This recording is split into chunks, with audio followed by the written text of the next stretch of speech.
j'espère que tout le monde va bien en ce jeudi matin. Et oui, je suis fidèle au rendez-vous. Il est 10 heures et vous avez votre voyance à l'heure aujourd'hui. Un grand, grand, grand merci. J'ai complètement oublié hier de remercier encore une fois très chaleureusement Lorenzo pour ce nouveau générique. Qu'il soit ici remercié encore 1000 fois. Un grand, grand, grand merci à toi, donc Lorenzo. Hem, aujourd'hui aujourd'hui, j'aimerais qu'on puisse aller, ensemble, rentrer dans un lieu, qui est, très, très, très protégé, qui regorge, à mon avis, d'un tas d'informations sans quoi il ne serait pas, autant protégé, aussi protégé. Ce lieu se trouve en Italie et il, renferme des informations qui, pourraient éclairer d'un autre angle notre histoire, l'histoire, de notre humanité. Et ce lieu, eh bien, je vais vous le laisser découvrir en photo, déjà, dans un premier temps. Je pense que vous avez compris. Si je vous parle de Habeus Papam, si je vous parle du Vatican, vous savez que au sein même du Vatican, dans cette, principauté, hein, bah, je sais pas si on dit principauté, dans la cité, tout du moins, du Vatican, se trouvent, les collections privées, les collections, faisant partie de la bibliothèque. Et bizarrement, on n'a jamais trop su ce qu'elle contenait, mais pour être surveillée comme, elle peut l'être, elle doit regorger de beaucoup, beaucoup de textes, de documents officiels, de qui fait partie de notre histoire et il me paraît normal de pouvoir, accéder à ces informations qui sont les nôtres, qui nous concernent tous et qui concernent donc notre humanité. Nous allons donc ensemble ce matin, consacrer l'émission à aux bibliothèques et aux caves du Vatican, et j'ai appris que c'était l'un des lieux le plus protégés au monde. S'il ne contenait pas ici des informations très importantes, alors je ne vois pas pourquoi ce serait le lieu le plus protégé au monde. Je vous laisse avec quelques images et on se retrouve juste après pour aller ensemble, pour tenter tout du moins de trouver des informations et de trouver des éléments de réponse à ces interrogations que nous nous posons tous et toutes. Autrement, j'espère que tout le monde va bien, que vous êtes en forme. C'est parti pour une petite heure d'émission et on se retrouve tout de suite après ces quelques images.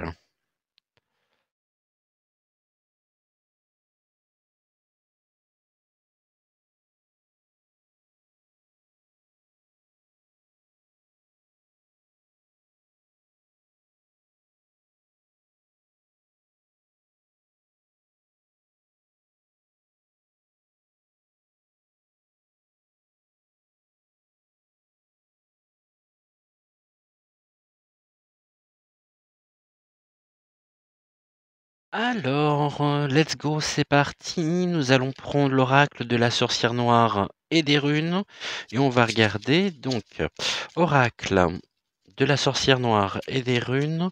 Qu'est-ce que vous avez à nous dire concernant les caves du Vatican? Est-ce que voilà, qu'est-ce que vous avez déjà à nous dire sur les caves du Vatican? Nous prendrons, je pense, soit les miroirs, soit la triade, et puis l'oracle également, donc politiquement incorrect de Pandora Earth.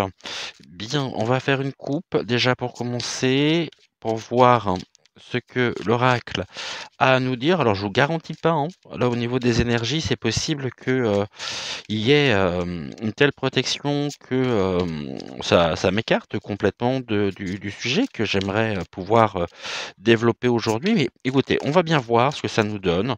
Euh, voilà, on nous parle de matérialisation. Donc ici, il y a des éléments qui pourraient, qui sont matériels, hein, donc des éléments ici qui sont palpables, qui sont consultables. Et on a la gestation. La gestation, c'est quelque chose qui pourrait donner naissance à, eh bien, à quoi justement? C'est la réponse que l'on se pose.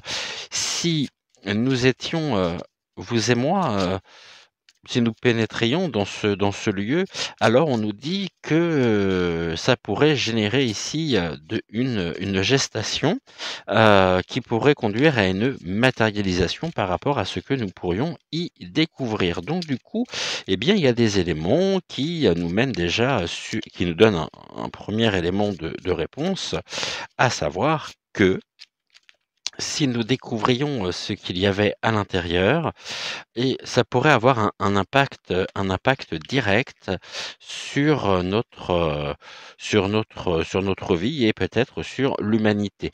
Ici, nous avons quoi? Nous avons la carte de la croissance et de l'évolution, et puis ce sont des choses qui sont bien, conservées, bien gardées.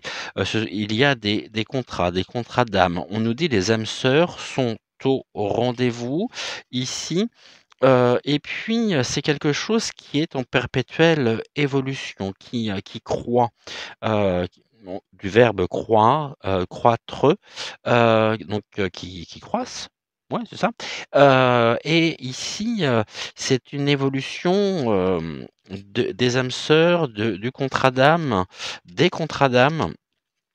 Donc on est aussi sur le domaine spirituel, hein, dans un sens très large du terme, mais il y a bien des choses qui sont bien protégées par justement cette union, ces contrats d'âme qui sont en croissance. Ok. Et en évolution. Et qui concerne peut-être aussi notre manière, hein, dont nous nous sommes construits par rapport au livre d'histoire. On nous dit ici que en rentrant dans les cartes, en rentrant dans les bibliothèques, on pourrait faire des découvertes intéressante sur notre propre destin, mais ceci est aussi un jeu. Il y a eu beaucoup de ruses, il y a beaucoup de stratégies aussi pour récupérer eh bien, les éléments qui constituent les caves et la bibliothèque du Vatican. Et on nous dit qu'au Vatican, eh bien, ils attendent le bon moment pour agir, pour passer à l'action. Bien sûr, ici, on peut se poser la question, qui est, somme toute, légitime, à savoir: «Mais ils attendent quoi exactement? Qu'est-ce que...» mmh, je vois pas trop où ils peuvent aller. Bah, pour nous ici, il peut y avoir des perturbations, hein. Ce sont des éléments qui pourraient, générer, chez nous aussi, par la prise de conscience, des perturbations et puis, quelque chose de l'ordre de l'échec. L'échec, on avait la croissance, l'évolution. On peut vouloir nous dire qu'il y a, ici depuis très longtemps maintenant, eh bien, un échec au niveau de notre propre évolution, de notre propre croissance. Donc, est-ce qu'on nous cacherait ici des choses essentielles? En tous les cas, il y a énormément d'inspiration, énormément de créativité. C'est une inspiration qui mène justement à la création au niveau des communications qui sont complètement perturbées et mises en échec. Autrement dit, eh bien, on n'est pas prêt de découvrir ce que les caves et la bibliothèque du Vatican peut, peut contenir, car il y a beaucoup de communication, donc c'est l'omerta, hein. C'est la carte presque du silence avec la triade. Là, on a encore une nouvelle fois la matérialisation et la gestation qui ressort. La gestation. Alors la gestation, est-ce que ça parlerait, tout simplement, eh bien, de la création du monde? Est-ce qu'ils ont des informations par rapport à ça? Et on a la matérialisation. En tout cas, ça s'est matérialisé ici. Et puis encore une fois, ce sont des sujets qui sont par les documents, par les livres, par ce qui est détenu dans les caves et dans la bibliothèque. Eh bien, ici, ça nous parle, hein, de la matérialisation, de la gestation. Alors, est-ce que on nous cacherait ici la vérité? Bon, ce serait pas la première fois, hein. De toute façon, il n'y a que la soutane, on va dire, du pape qui est blanche, parce que lui est loin d'être blanc. Ici, on nous parle de la création, de la naissance.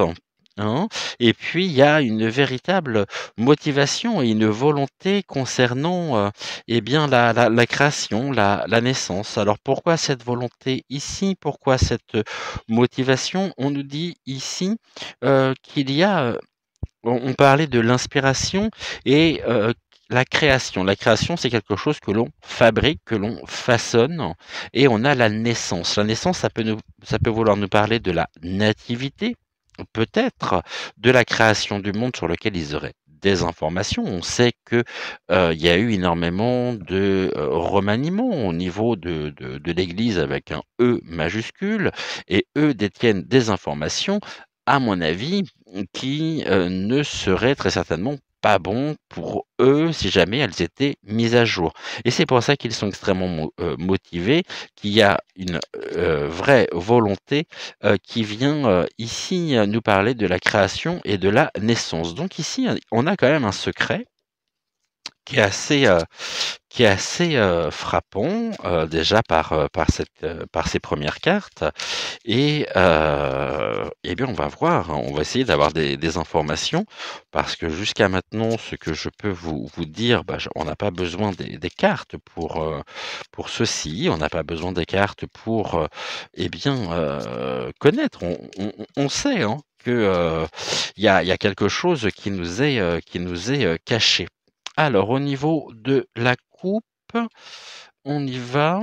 On nous parle encore une fois de matérialisation et de gestation. Ça, c'est quand même assez incroyable que cette carte ressorte comme ça depuis le début de la voyance. Donc, on nous parle quand même de la gestation ici, et puis on nous parle de notre héritage, de notre héritage. On va parler de notre ouais, de notre héritage au niveau de l'histoire, de notre histoire et des biens matériels. Alors ça, c'est intéressant, les biens matériels. C'est qu'ici, nous avons, eh bien, dans les recoins, dans les coins peut-être des étagères, sous la poussière, il y a des biens matériels. Ici, peut-être l'origine et l'explication de la richesse en même temps, hein, du Vatican, mais qui est sujet à des attaques, à des affrontements, à des litiges. Et on nous dit les adversaires sont désignés. Donc si les adversaires sont désignés, ça veut dire qu'il y a des personnes, des hommes, des femmes qui peuvent faire partie de groupes, qui peuvent faire partie oui, on va dire de groupes, qui aimeraient ici avoir accès précisément eh bien, à ces biens matériels que l'Église détient, que le Vatican détient, et qui nous parle ici de la gestation. Hein, il y a quelque chose qui se matérialise à travers la gestation, et on nous dit quoi? On nous dit que, eh bien, il y a une grande protection, une grande défense sur ce sujet, qui peut nous mener en même temps à notre propre enfermement.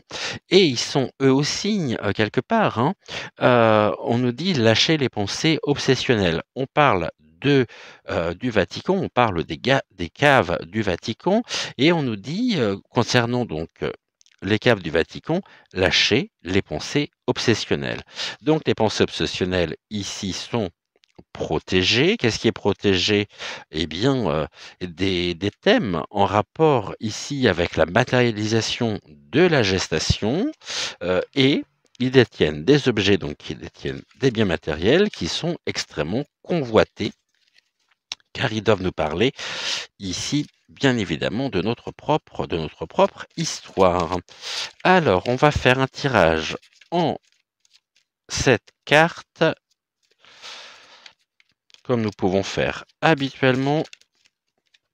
Donc, nous avons la première qui va nous parler ici de la révélation. Qu'est-ce que les caves ont à nous révéler? Nous allons regarder maintenant, là j'en ai trop, les futurs possibles.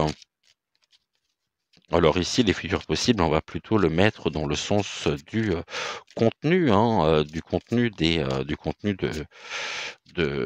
la cave, des caves. Qu'est-ce que vous avez à nous dire à ce sujet? Ok. Ensuite, quelle pourrait être ici la prochaine étape concernant donc les caves du Vatican? Nous avons ensuite ici, eh bien, les conseils. Qu'est-ce que l'oracle conseille aux détenteurs du clé des caves du Vatican? Je pense que, mis à part certains gardes suisses, peut-être, bon, le pape, c'est sûr que lui détient les clés, hein, mais qui d'autre détient les clés? Alors peut-être c'est des proches, et peut-être des personnes qui sont au pouvoir, et encore, finalement, on peut se demander si le pape est le digne héritier, hein, de l'Église, du premier apôtre, ou s'il est ici aussi le gardien de ce secret concernant donc la gestation, et surtout concernant les biens matériels qui peuvent se trouver à l'intérieur donc des caves du Vatican. Très très très intéressant ça, parce que je pense que tout comme moi, si vous avez regardé déjà des documentaires sur les caves du Vatican, eh ben on n'apprend pas grand-chose, hein. Un petit peu comme les reportages, les documentaires sur les excités de la Truelle. On n'apprend pas grand-chose. On sait aussi, alors, qu'il y a notamment chez les Mormons, hein, les Mormons ont absolument des registres qui concernent toutes les naissances. Ça, c'est un fait établi. Ça a été prouvé. On se demande aussi pourquoi les Mormons détiennent ici, eh bien, ces registres qui nous parlent et qui répertorient les naissances. Alors, allons voir ensemble. Il nous en reste une à voir. Je me concentre. Alors, au niveau des caves du Vatican, s'il vous plaît, est-ce que vous pourriez nous dire, merci, ce qu'elles contiennent? Alors, la carte de la révélation nous parle des rapports humains, de l'interdépendance. Donc ici, on est en plein cœur, si je peux dire les choses comme ça, du mystère.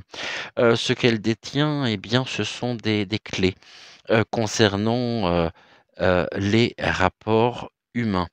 Le rapport humain, peut-être le rapport par rapport à la religion, et il y a une grande interdépendance, c'est-à-dire que nous dépendons ici entièrement d'une version qui a été donnée officiellement par l'Église, mais on nous dit que ce sont des rapports humains. Donc s'il y a des rapports humains, on est loin du divin, on est loin de ce que l'on peut appeler le ou les mystères de l'Église, et nous avons ici quand même une grande interdépendance. Nous dépendons complètement, effectivement, du discours et de ce qui a été jusqu'à maintenant défendu par l'Église. Au niveau des futurs possibles, on nous parle de quoi? Heu, c'est assez intéressant parce que ici c'est la carte du crapaud. La carte du crapaud, c'est un mal pour un bien et on nous dit qu'ils ont le remède, la potion, donc il y a quelque chose de l'ordre de la création, un petit peu comme de la connaissance, du savoir, hein, qui leur permet ici de pouvoir préparer, des remèdes, des potions, mais tout en faisant et en ayant, ici, un rapport, assez étroit avec ce qu'on appelait, selon la tradition, hein, les animaux des sorcières étaient leurs familiers et on nous parle plutôt du mal. Donc ici, on serait quand même d'un côté, assez dark. Ça serait l'ordre de la transformation, quelque chose qui, ici, heu, par la connaissance, par le savoir, de l'homme, eh bien, ici l'interdépendance, ça peut nous parler aussi de l'Église en elle-même qui, a recours finalement au mal. C'est peut-être des manuels, c'est peut-être des objets qu'il ne faut surtout pas voir, qu'il faut surtout cacher parce qu'il faut garder du crédit, il faut paraître et non être. C'est ce qu'on vient de me dire dans l'oreillette, donc il faut paraître et non être pour garder sa superbe. Donc ici, il y a quelque chose quand même qui est assez surprenant dès le début. Là, on voit quoi? Qu'il y a quand même beaucoup d'abondance. Bien sûr, c'est extrêmement riche. Elle regorge de tas de remèdes, de potions en lien, hein, avec une transformation du mal pour un bien. Et c'est l'abondance, donc c'est aussi la richesse, c'est extrêmement, extrêmement riche.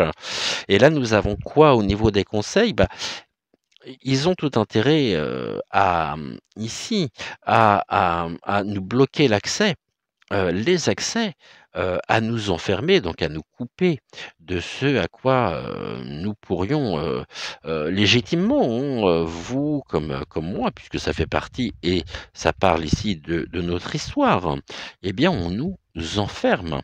On nous refuse l'accès. Il y a un grand dynamisme aussi qui est mis ici pour nous maintenir en cage, pour nous enfermer.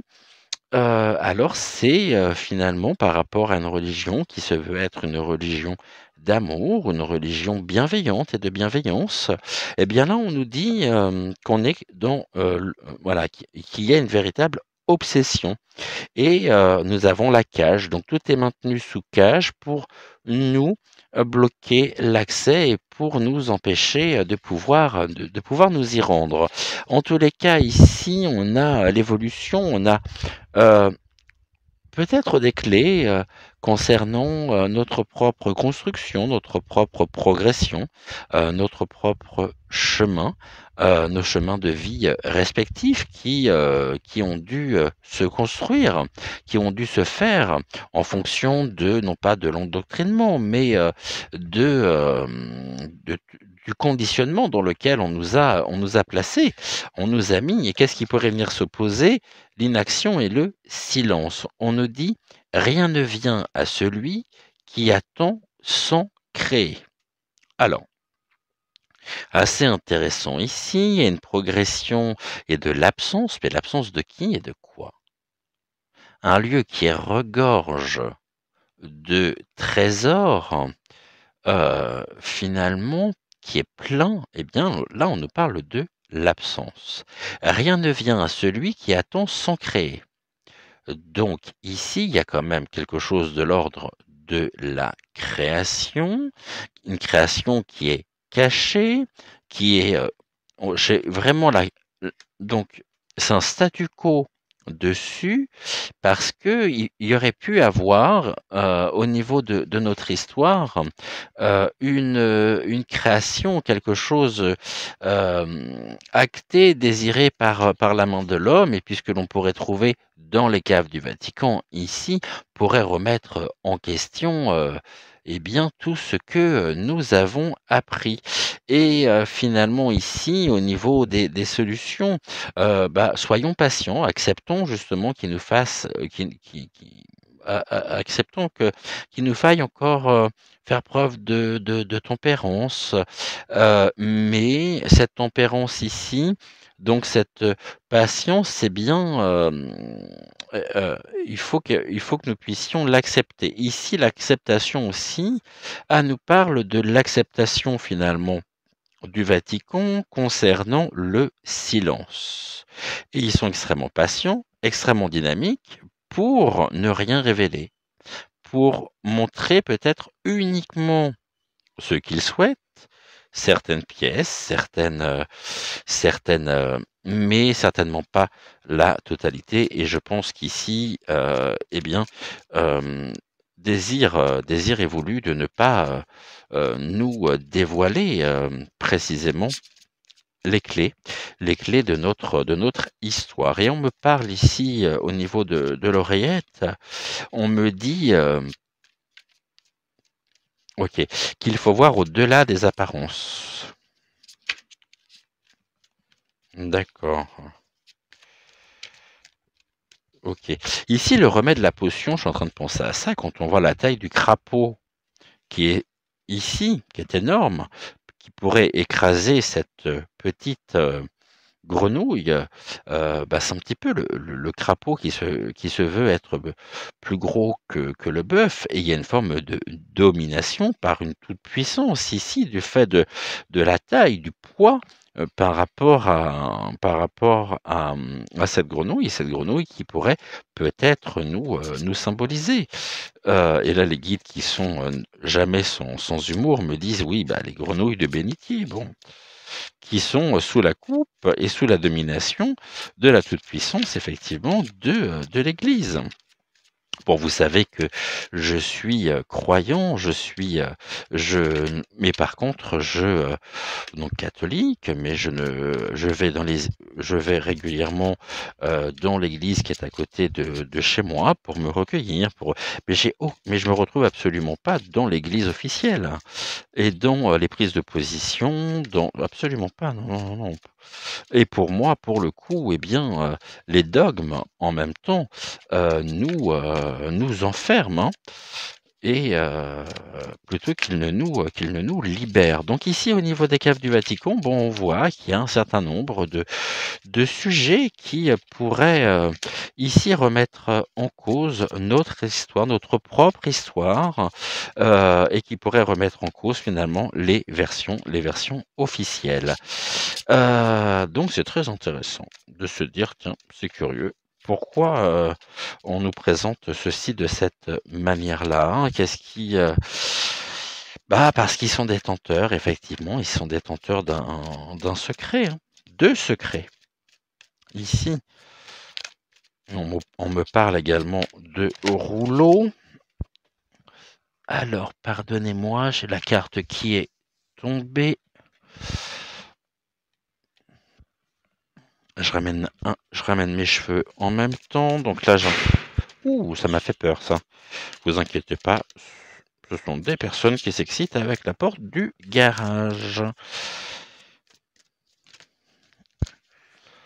Voilà. Alors...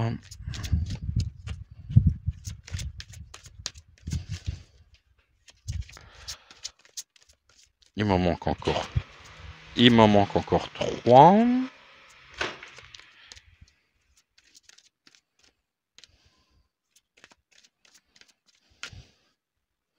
J'espère que vous entendez pas trop le moteur de la voiture qui essaye de sortir du garage. Faut dire que celles et ceux qui ont pensé justement à l'accès au garage ici n'ont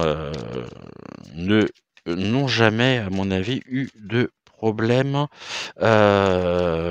et puis pense surtout que tout le monde en ville a des petites voitures. Donc l'entrée du garage à la maison est ouais, c'est une aventure, hein, à vivre, hein, parce que c'est pas pratique du tout d'accès, avec un tournant qui est en plein milieu et qui, laisse pas beaucoup de place pour manœuvrer, voire pas de place du tout. Alors du coup, il nous reste encore 2 cartes à prendre, s'il vous plaît. Qu'est-ce que vous pourriez nous dire de plus sur les caves ici du Vatican?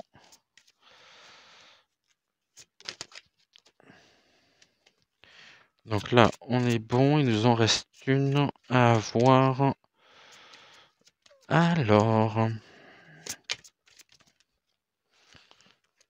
touc.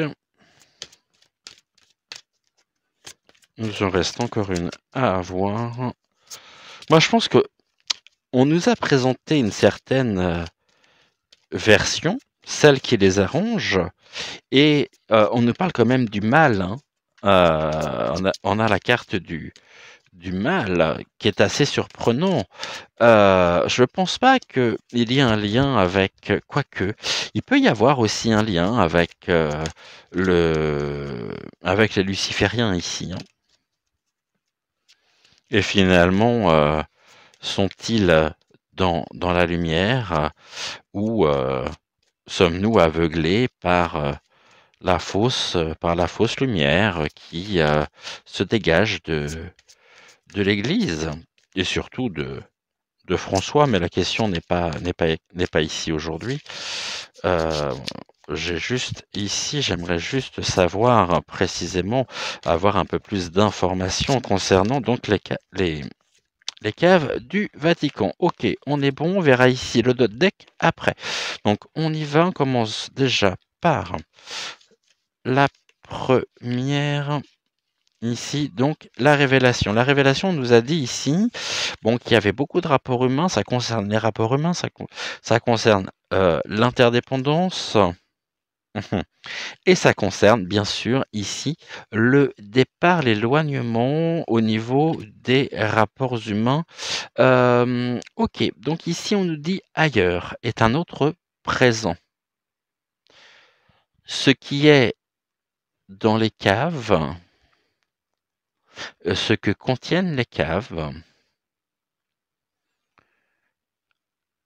nous montre une autre histoire que l'histoire officielle concernant les rapports humains. Concernant, il y a un départ. Ça serait le départ ici, eh bien, d'un certain nombre de personnes qui sont et qui sont qui font, je dirais, une confiance aveugle donc au Vatican, à l'Église en elle-même. Et si jamais on venait à apprendre la nature même des objets qui se trouvent dans les caves, ça pourrait, ici au niveau des rapports humains, créer le départ et l'éloignement de l'Église. Eh bien, voilà quelque chose qui est très très intéressant. Ici, donc, on nous parlait donc d'un mal pour un bien, et il y a surtout énormément d'affrontements, de litiges. Nous avons les griffes. Ici, les griffes en elles-mêmes, les serres, c'est nous maintenir, et ça rejoint ce que je disais, les caves ici, le contenu des caves, hein, on nous dit les adversaires sont désignés. Les adversaires de qui? Les adversaires de quoi?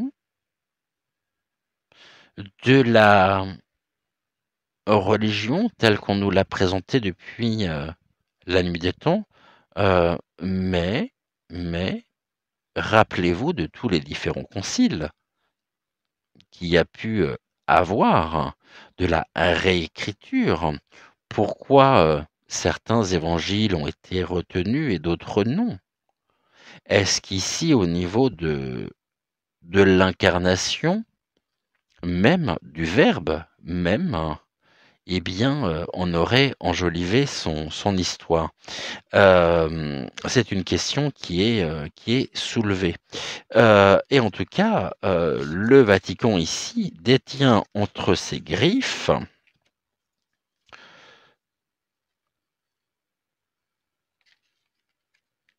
le remède, la potion, pour maintenir les personnes ici, au sein même de l'Église, par un discours ici qui se veut fédérateur, hein, l'interdépendance.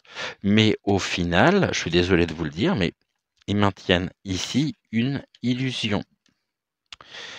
Et tous ceux qui vont et qui iraient à l'encontre de la version donnée, eh bien, seraient la proie du pouvoir en place. Ici, on nous parle d'abondance et de dynamisme. Concernant quoi? La matérialisation. Et on nous dit il s'anime et se réanime. Donc ici, c'est l'incarnation. Bah, c'est ce que j'évoquais juste à l'instant d'ailleurs. Et on nous parle de il s'anime et se réanime. Ils détiennent ici,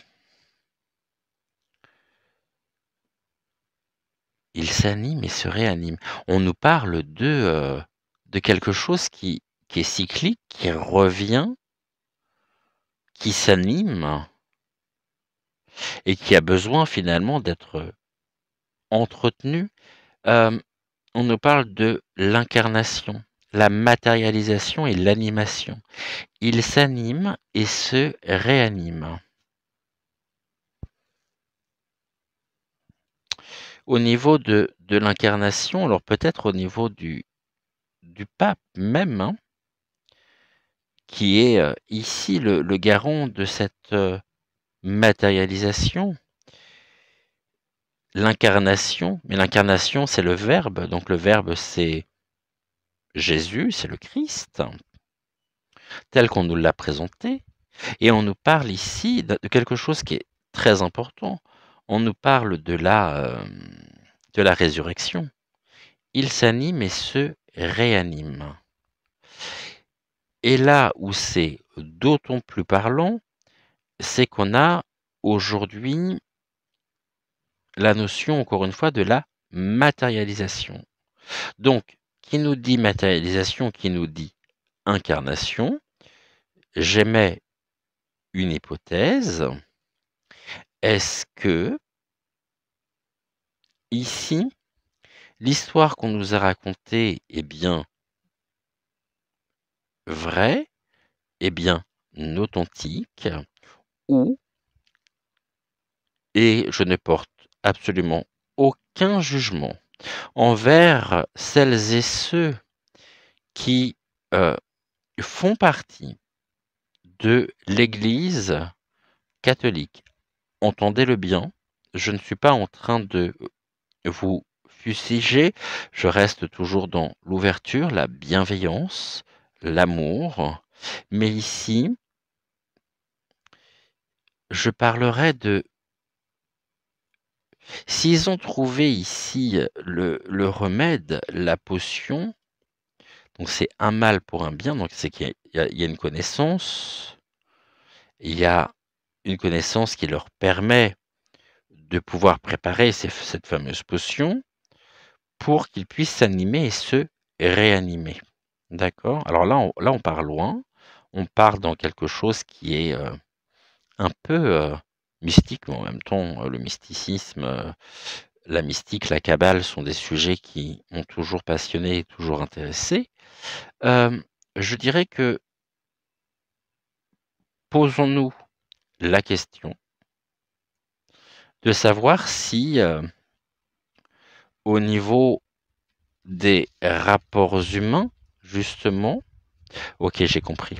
L'incarnation, Ici, on a l'incarnation. Ici, on a quoi? On a ailleurs est un autre présent et les rapports humains. Donc, autrement dit, le départ, l'éloignement. On s'éloigne de notre histoire car, c'est ce que les guides me disent au moment où je vous parle, donc je vais répéter aussi leurs propos. D'accord, ok. Il n'est pas mort sur la croix. Ce n'était pas lui. Ok. Ce qui veut dire qu'aujourd'hui, au niveau de la matérialisation de l'animation, il y aurait encore des descendants de celui que l'on a appelé le Christ. Ici, il y a quand même des échecs. L'obsession, l'enfermement conduit aussi l'Église, qui se veut garante du discours officiel, peut les placer en situation d'échec. Maintenant, ce sont des perturbations et des échecs qui peuvent être matérialisés, et c'est la raison pour laquelle ils sont enfermés, parce que ce que détient l'Église, finalement, pourrait être et pourrait générer beaucoup de perturbations et mettre l'Église en échec. Ici, on nous parle donc du chemin et on revient encore une fois sur le contrat d'âme, sur les âmes sœurs. Les âmes sœurs sont au rendez-vous. Et ça corrobore ce que j'étais en train de vous expliquer, de vous dire à travers les guides, à savoir que, eh bien, s'il y a contrat d'âme, s'il y a âme sœur, je pense à une personne en particulier au niveau de l'histoire biblique, qui est qui pose beaucoup de questions. C'est, vous voyez, ça fait même réagir les oiseaux. C'est Marie-Madeleine.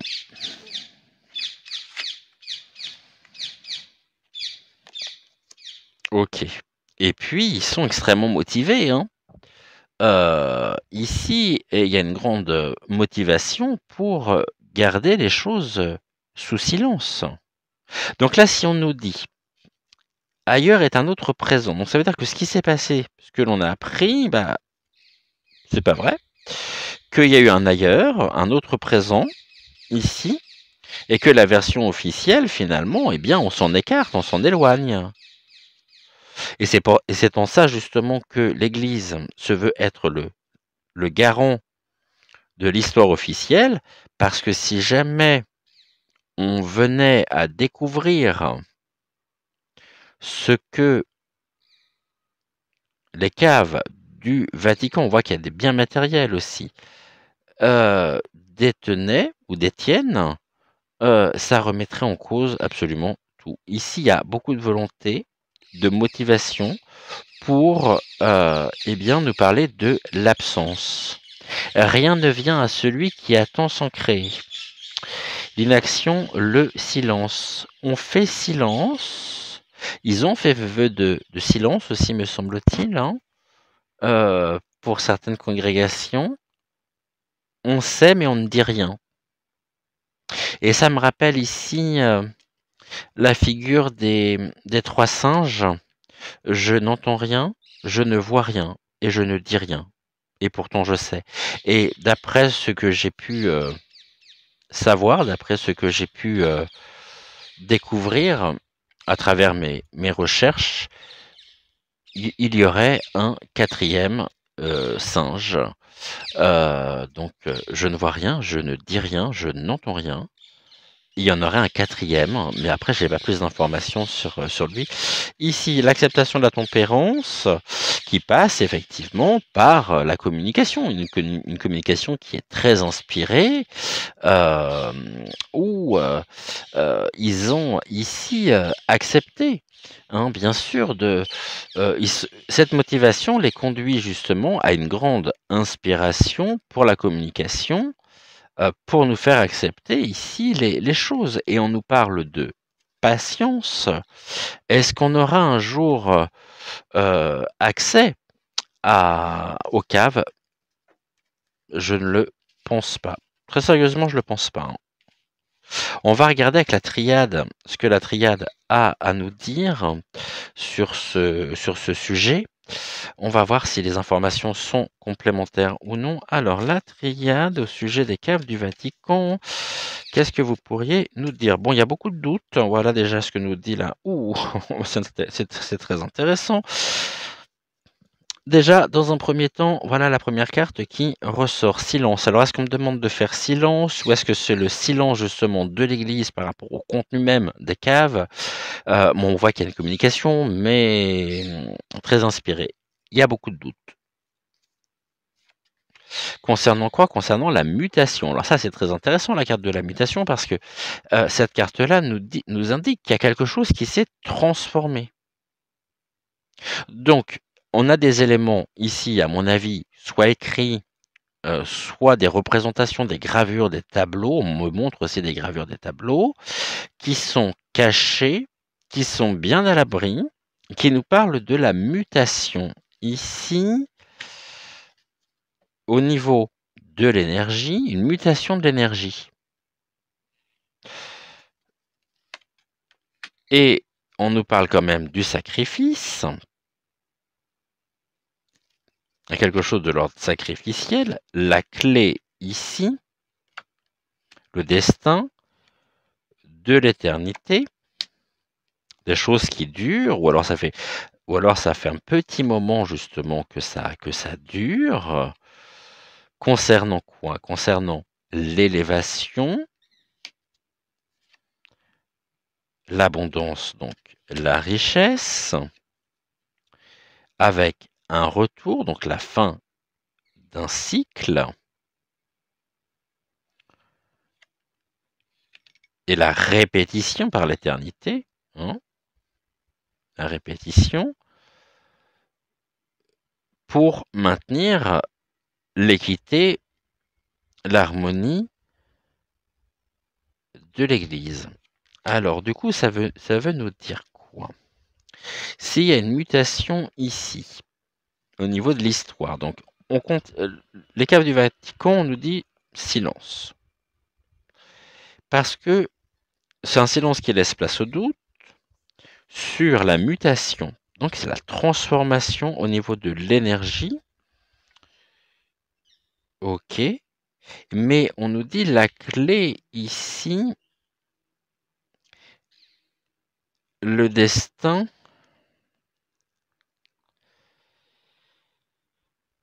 repose, l'énergie de l'Église repose, pardonnez-moi, sur ce qui est de l'ordre ici du sacrifice, mutation du sacrifice. Le sacrifice, là, pour le coup, on a les ronces, on a le calice qui est censé être et censé représenter la scène aussi, ce dernier repas. Donc il y a beaucoup d'énergie pour maintenir, pour faire muter l'essence même du sacrifice. Ici, ça repose sur le destin. Ça ouvre les portes du destin. Ça fait un moment que ça dure, c'est quelque chose d'infini. C'est comme ça, ce n'est pas autrement. Ici, même si à l'origine il y a une mutation énergétique contenue par des éléments au sein même du Vatican, qui nous plonge ici et qui nous sacrifie de notre destin, on nous parle d'éternité, d'élévation peut-être spirituelle, mais pour aussi assurer leur propre richesse. Donc ici, au niveau des caves du Vatican, il y a de la richesse qui leur est revenue, peut-être des choses qu'ils ont pu récupérer aussi, pour assurer l'équilibre. Ok. Eh bien, c'est très intéressant tout ça. Allez, on va faire une coupe. On va regarder ici ce que la triade a à nous dire.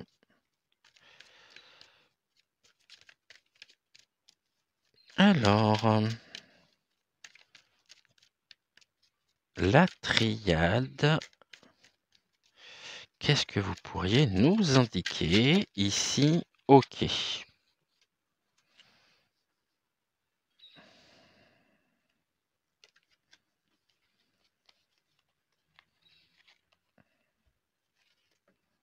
La clé,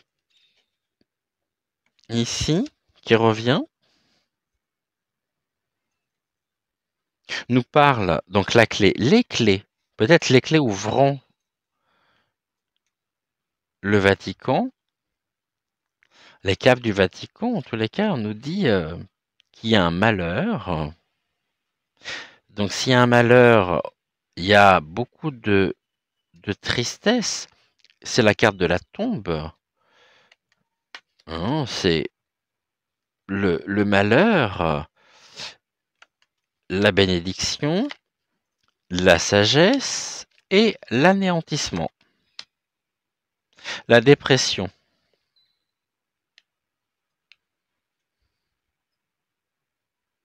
La carte de la bénédiction, on nous dit aussi stop.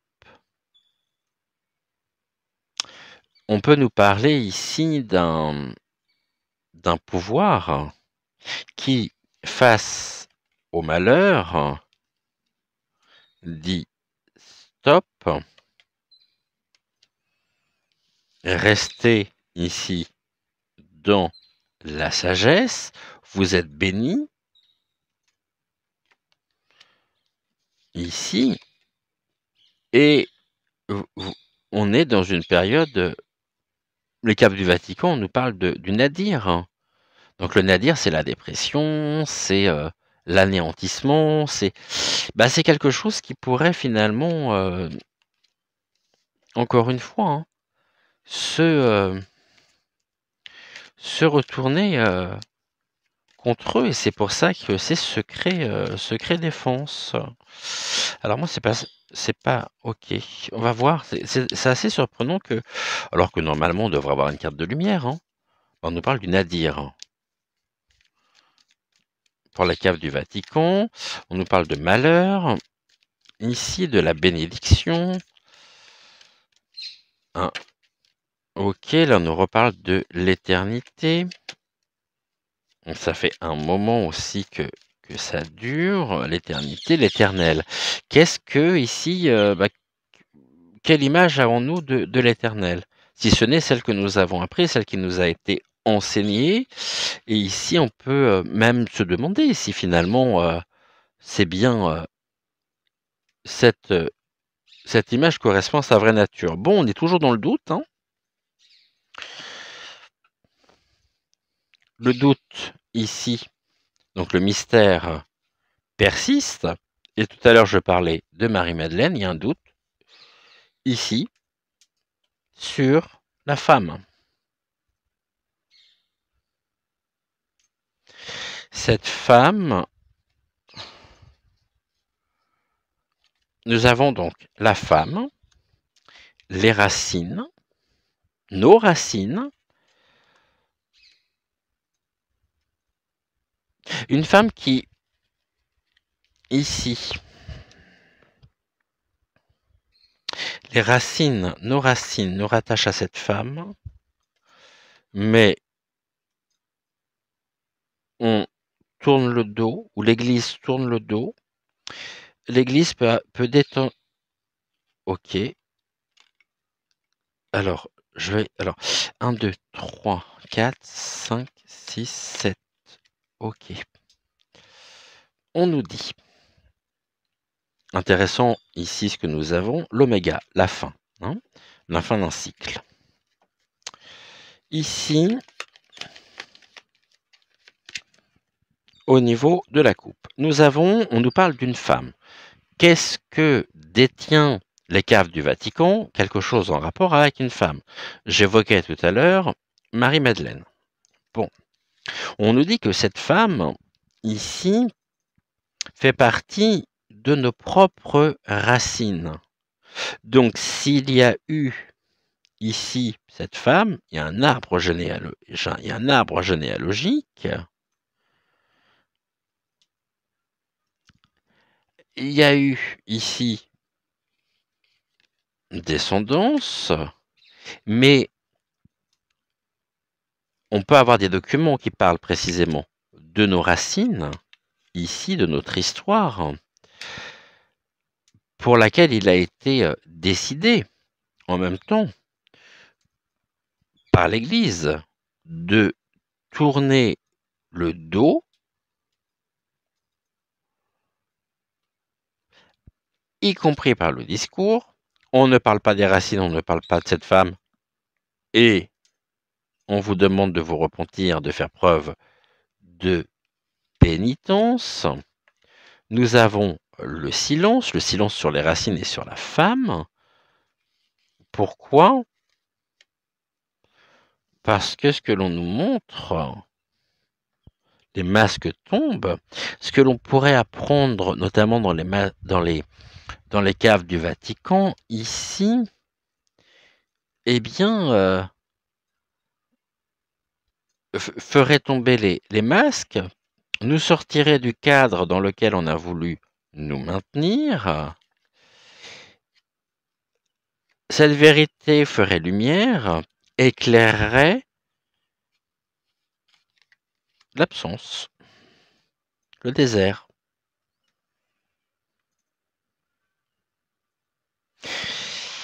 Autrement dit,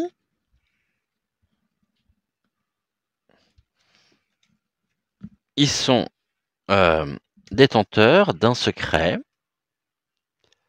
qui est assez difficile ici à trouver, mais je pense qu'il y a une femme, et je pense surtout à Marie-Madeleine, qu'il y a eu ici, et il y a des preuves en leur possession qui nous montrent que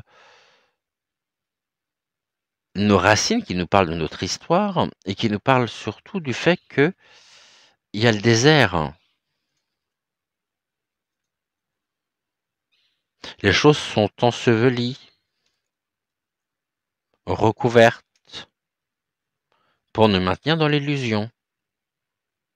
Et moi, je pense qu'il y a une descendance.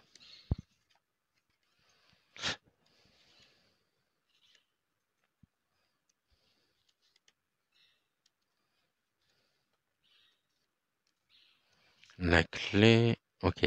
Ici, il y a encore beaucoup de doutes. Alors, 1, 2, 3, 4, 5, 6 et un 7. Ok. De deck, le sceau de Salomon, le temple, donc de Yerushalayim. Ici, il y a un doute qui persiste, et beaucoup des interrogations, en tous les cas. Ces interrogations concernent notre propre harmonie, notre propre équité ici. Elle joue un rôle aussi important. Quelle est justement la nature même de notre harmonie, ici, de notre équilibre? Parce qu'on voit qu'il y a la fin d'un cycle, quelque chose qui se termine, mais en même temps, c'est l'éternel retour. Un petit peu comme ce discours qu'on va répéter, répéter, répéter, répéter, et puis quand on a fini ce discours, on le reprend et on recommence. Une forme, pardonnez-moi, mais d'endoctrinement, ici, très clair. Vous savez, je crois que d'un côté, il y a il y a l'Église, l'institution, l'Église, et de l'autre côté, il y a la foi, la confiance. Avoir foi, prier. Je suis le premier à vous proposer aussi des prières collectives pour générer des égrégores. Mais finalement, le doute qui est là est un doute sur l'identité même de Jésus. Et c'est ça qui est très intéressant ici, c'est qu'on nous dit le doute est permis parce qu'il y a quand même une femme qui fait partie de notre histoire. Et là, je ne parle pas du tout de Marie,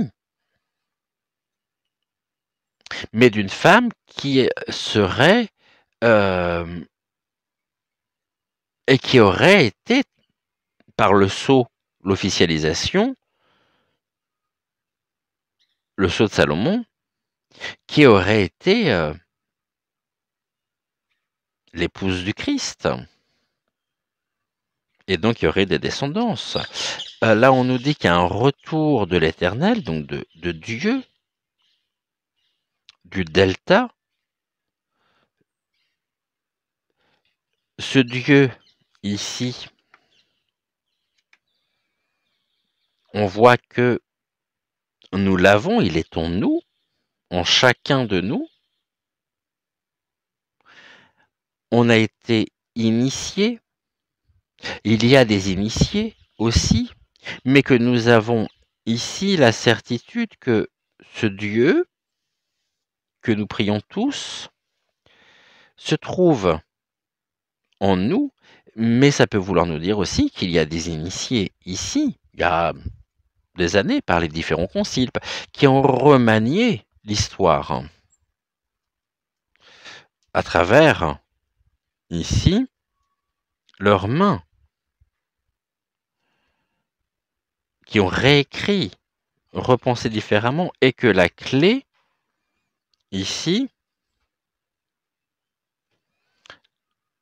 la clé du destin, suite à cette initiation, a ouvert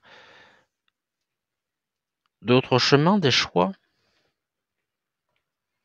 Et que s'il y avait une ligne directrice, ces différents conciles, ce qu'on pourrait trouver notamment dans les caves du Vatican, eh bien, serait l'histoire ici remaniée, entre autres, qui a ouvert des chemins différents sur une trajectoire de vie qui aurait dû être continue et là, ça nous parle des choix face au doute.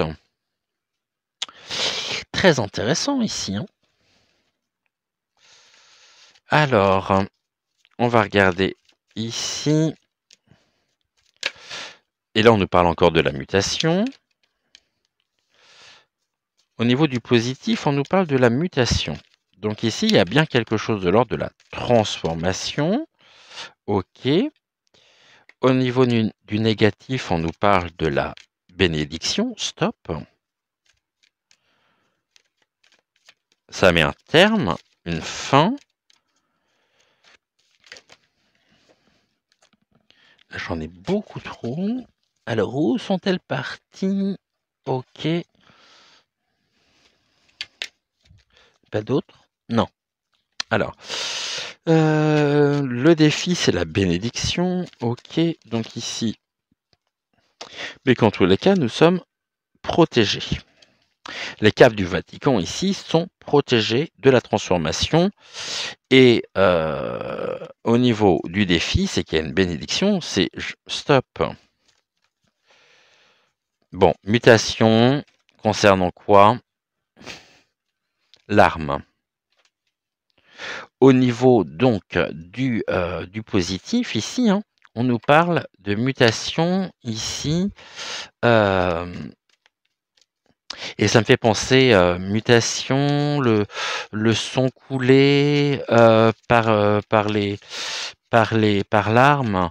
Ça nous parle de, ça me fait penser aux croisés. Ça me fait penser à ces guerres de religion. Pourquoi ces guerres de religion ont-elles éclaté? Qu'est-ce qui fait que mais on voit justement que les choses se sont transformées et qu'il y a ici, au niveau des caves du Vatican, des objets qui pourraient faire le même, qui pourraient avoir la même puissance qu'une arme, où ce sont où il y aurait des armes. Des armes, c'est-à-dire alors bien sûr pas des armes à feu, mais des objets, des preuves ici, hein,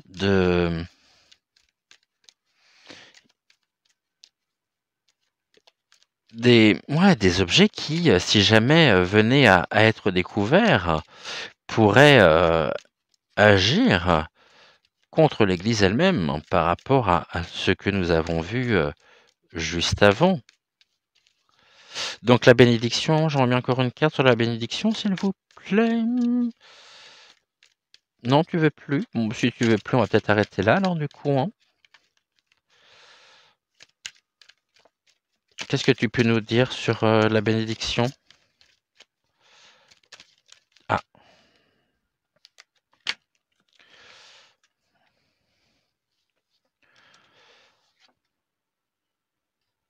La méditation, faites preuve de sagesse. La bénédiction ici, stop. On voit que ici, c'est méditation. Sagesse. Sagesse des hommes en même temps, hein.